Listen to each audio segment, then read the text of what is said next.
This conference will now be recorded. Good afternoon, all. It's Ash Patel here from RWA, and I'm going to basically start off with just letting you all know that the webinar is being recorded. So if you haven't been able to make it or need to get off the call during the call, then a recording will be available. Hopefully everyone can hear me. Please do say so if not. I can see a number of attendees showing has joined and active. I'll start off firstly with the objectives for today.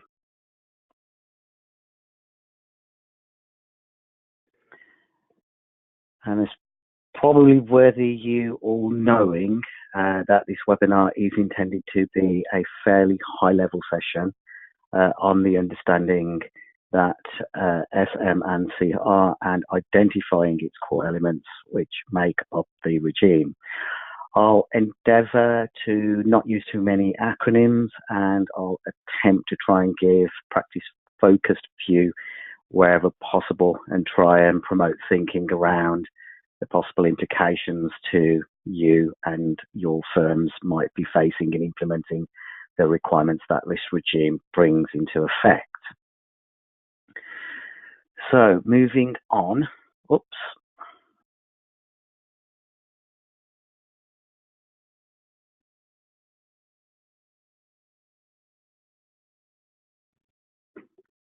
we will all be familiar with the current approved persons regime. This SMCR replaces that, meaning that if you currently have CS1 designation, you will automatically transition to an appropriate SMF holder function, and we will talk more about that shortly. So in short, the SMCR aims to encourage a culture of staff at all levels to take that personal responsibility for their actions and to make sure firms and staff clearly understand and can demonstrate where that responsibility lies.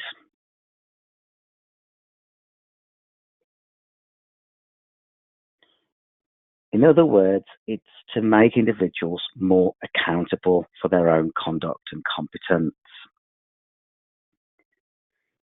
In cases in 2019 already, we continue to see failures where the regulators found it almost impossible to pinpoint the individuals responsible and take appropriate action.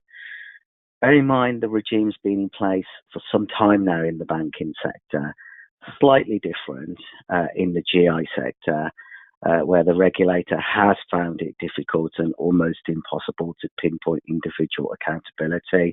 Recently, we've seen fines issued by the regulator in 2019 against the banks, two of probably the biggest, Standard Chartered Bank 102 million and Goldman Sachs at just a little over 34 million. What the SMCR regime will do or enable the regulator to pinpoint accountability and ultimately hold individuals to account to improve market integrity. So moving on, three elements. Importantly, senior managers, they're affected. This affects executive directors, or should we say those who are the most senior individuals within a business. Secondly, comes those under certification, and this affects employees in the chain of responsibility up to the senior manager and who's ultimately responsible for that particular area. So here is probably where we see a wide range of individuals caught with this regulation, historically not caught by regulation per se to this extent. So we see team leaders, heads of departments, compliance officers, HR officers, supervisors, and so on. Individuals at that sort of level who would be caught within the certification regime. And then finally, three, we have the conduct rules, which will apply to nearly all employees. as it states there, that changes do vary depending on a firm size, structure, and complexity. Next, we have, really, as mentioned earlier, those individuals who sort of have that CF1 designation currently under the APA approved person regime will automatically transition to an SMF, a senior management function holder. But those taking additional responsibilities will need to seek approval. Now, the definitions are quite wide-ranging. They're set out in the rules, and broadly speaking, these again will be determined by the size and complexity of a firm's business structure, so the different layers of accountability and management structures already operating. Let's talk a little bit about the certification regime. This is an area which, as I say, probably catches the most employees who currently are not caught to this extent by regulation. So here we have employees who have the ability to cause harm either to the firm, its customers, or indeed the market. And we will look at this in more detail shortly. Importantly, this certification covers roles that are performed outside a senior management function holder, and we'll look at that, their core responsibility. So we'll also look at the implications of that. Let's have a look at conduct rules. So conduct rules are effectively replacing the historic approved person's code of conduct, which forms the current handbook. Under the conduct rules, there are two categories, the SMF conduct rules and then the individual conduct rules, also covering fit and properness. Again, more insight into this as we've worked through the slide deck.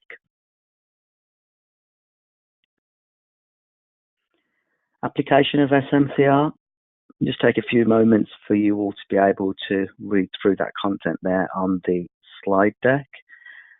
In summary of the slide here, the core regime applies to firms with a revenue, an annual revenue of up to 35 million, after which they will be subject to the enhanced regime, with sole traders and secondary suppliers being subject to limited scope.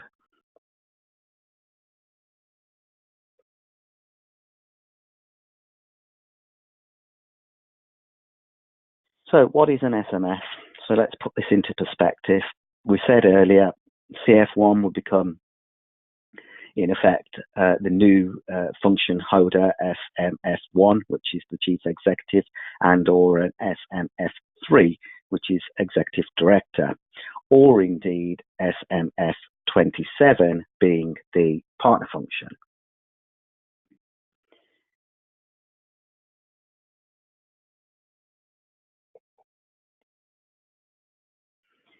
Importantly, as you can see here on the following slide, every senior manager must be issued with a statement of responsibilities. Now, this SOR, this abbreviated term for statement of responsibility, means that the document must clearly set out their role and what they're responsible for.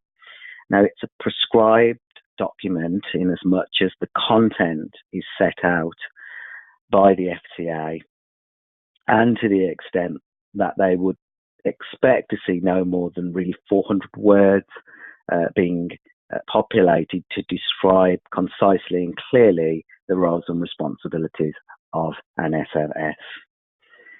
The document will need to be kept up to date, and it will need to be submitted to the FCA for approval when changes are made to those individual SMF roles. So those are some important points to bear in mind.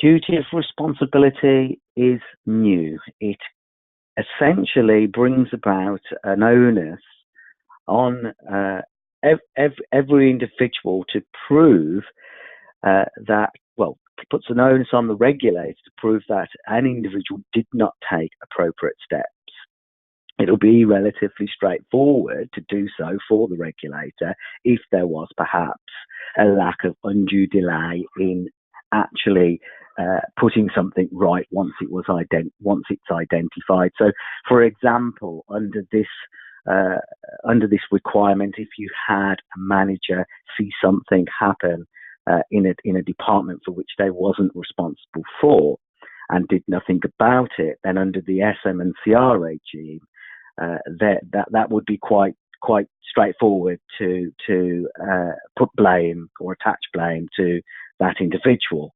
What the FCA would expect to see under this regime is for that manager to intervene, ask questions, and of course put things right with the manager of that particular department. So be very proactive in the way that they conduct themselves as a senior manager of a business, regardless of whether or not they have a direct responsibility for that particular area. That is the sort of cultural shift that would be expected and manifest itself under this new SMCR regime. Next, we have the prescribed responsibility.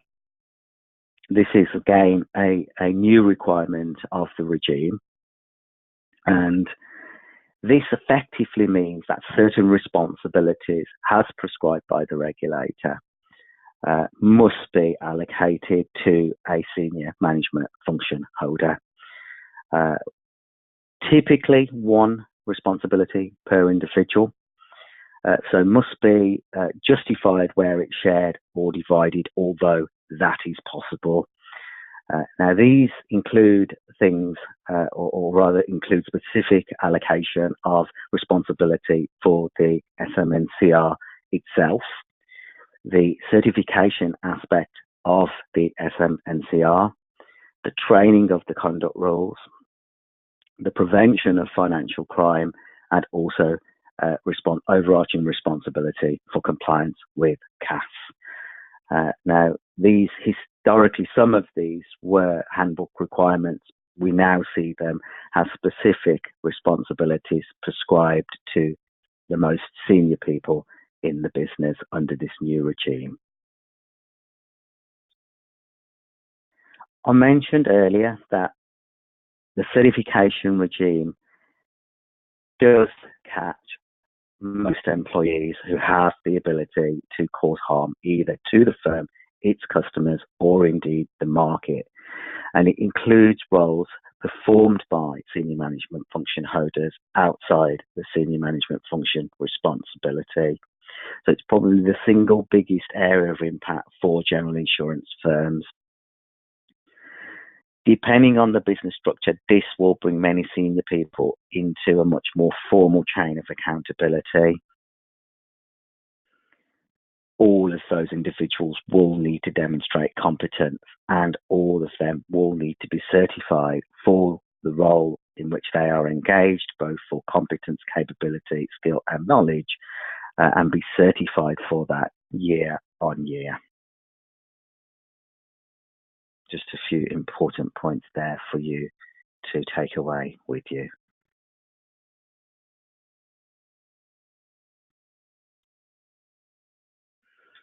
Fit and proper requirements. Most of you will be familiar with this, I'm sure.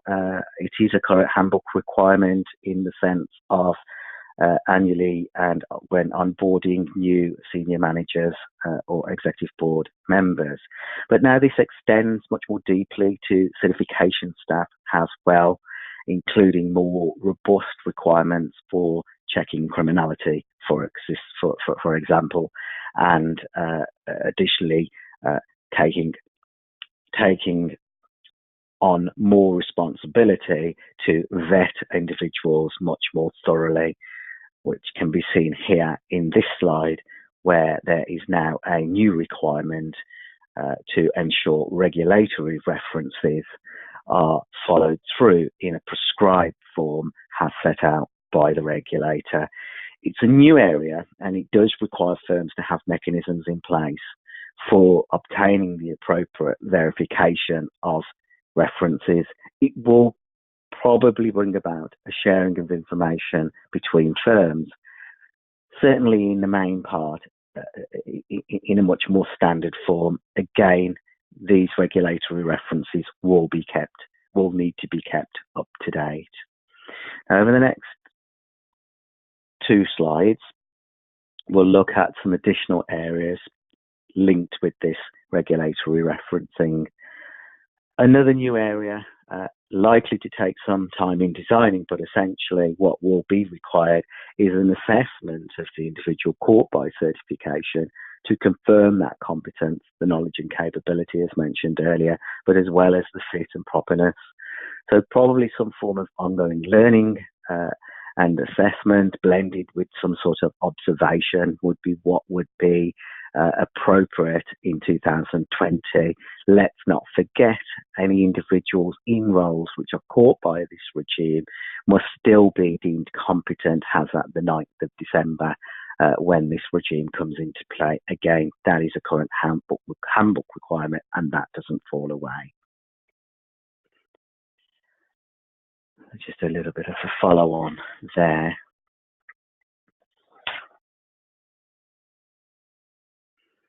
So where different roles are performed by the same individual, they must be certified for each multiple function.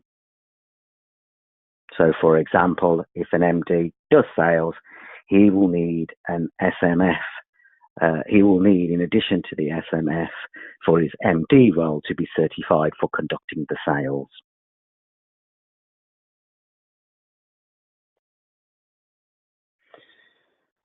What can I say here? Self-explanatory really, and a thought for you to take away. But research tells us that the healthy workplace normally equals better output. And we do already have evidence of this in many other industries. The following 3-4 slides are breaking down some of what I touched on earlier in the starting of the session. So here we look at a breakdown, firstly, in this slide, a summary of the conduct rules and how those are broken down across the 2 tiers. So let's look at this in a table format so you can grasp it a little bit easier. So here we have the individual conduct rules, and you can see that these apply to most individuals within a business. And not so much about understanding the high level aspects of this, but it's actually being able to demonstrate in the own individual roles what this actually means for employees, for example, on the front line conducting sales, what this means for executive directors in the way that they behave and conduct themselves. And it's actually being able to understand what acting with integrity means in your business. What does that actually look like?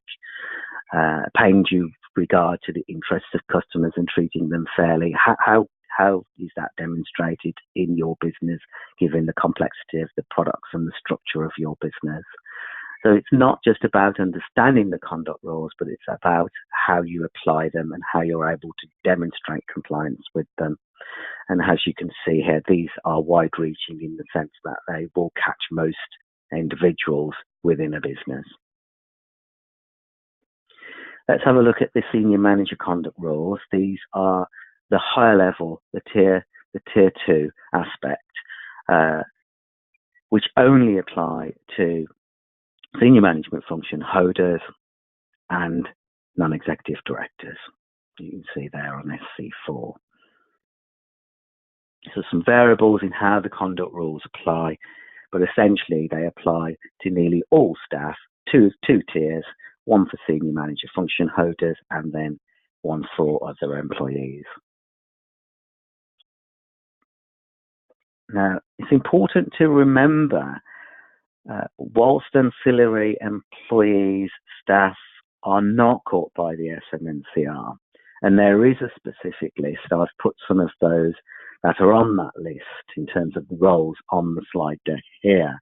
But please do bear in mind, this doesn't mean that any existing legal or handbook provision falls away. So, for example, the FCA would still expect all individuals in a business to be aware and have access to the whistleblowing arrangements, be aware and have access to reporting incidents or incidents which could possibly lead to financial crime or money laundering per se. So those sorts of provisions don't fall away with the introduction of this SMCR regime, but you can see directly ancillary staff are not caught by this.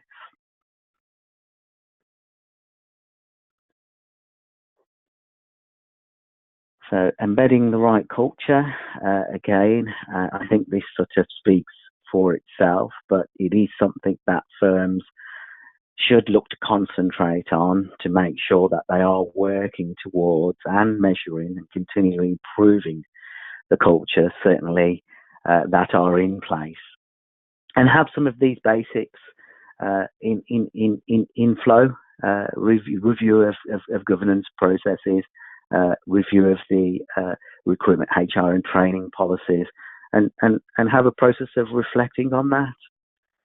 Internally, will help demonstrate those individuals who are caught at that certification level in particular. It will help demonstrate whether or not they did take all the necessary steps, did not face unnecessary barriers when trying to put things right when things do go wrong. And of course, that's the evidence that the regulator will be looking for when breaches do occur, and they're looking to hold somebody to account. So quite important, quite important. Now we are slightly ahead of schedule in terms of this covering the content of the slide deck itself.